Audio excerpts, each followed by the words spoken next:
Merhabalar, bu videomda yandan cep nasıl dikilir onu göstereceğim. Yandan cep genelde pantolon, pardösü, tuniklerde kullanılır. Şimdi cep için kumaşımızı ayarladık ve ikiye katlıyoruz. Evet, ikiye katladık. Cep ağzının ideal ölçüsü 14 santimdir.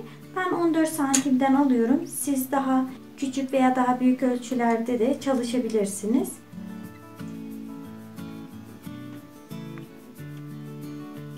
Evet, işaretimi aldım. İşaret aldığım yerden elimizi koyuyoruz. Şu şekilde. Şu orta parmağımız köşeye bakacak şekilde yerleştiriyoruz. Ve işaret aldığım yerden çizimimizi yapıyoruz. Daha büyük veya daha küçük dediğim gibi yapabilirsiniz. Çizim yaptığım yerlerden yerlerin dışından 2 santim dışından çizim yapıyoruz ve en dış kısımdan kesimimizi yapıyoruz.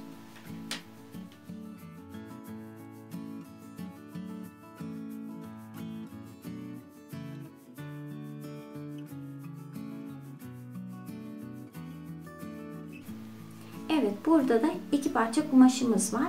Bu iki parça kumaşımızı şöyle düşünebiliriz. Bir parça pantolonun veya tuniğin ön parçası, bir parçası da tunik veya pantolon nasıl düşünüyorsanız onun arka parçası olarak düşünebilirsiniz. Şimdi cebimizin ölçüsünü ayarlayacağız. Cebimizin nerede başlayıp nerede bitmesini istiyorsanız o yerlere işaret alıyorsunuz. Şuradan başlamasını istiyorum ve karşı tarafı da aynı şekilde, aynı hizada olacak şekilde işaretimizi alıyoruz. Şimdi işaret aldığımız yere şu kısımları bizim tunik veya pantolon ne olarak düşünüyorsanız bunun yukarı kısmı olarak düşünelim. Şu kısmı da aşağı kısmı olarak düşünelim. Bu önemli çünkü cebimizi ona göre yerleştireceğiz. Ben burayı yukarı olarak düşündüğüm için şimdi işaret aldığım yere cebimin bir parçasını yerleştiriyorum.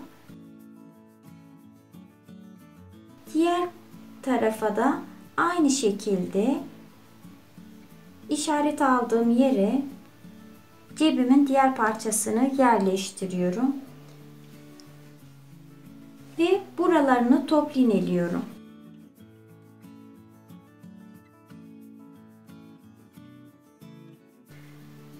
Buralardan dikimimizi yapıyoruz.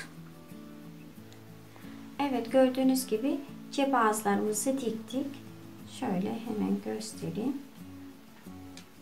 Evet, gördüğünüz gibi şu an bunu düz bir şekilde yaptım.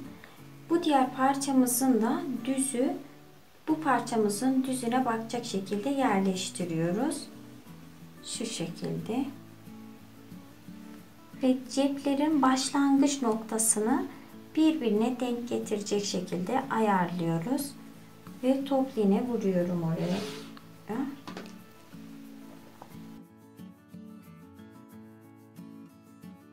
Bitişini de ceplerin bitiş noktası da denk gelecek şekilde ayarlıyoruz.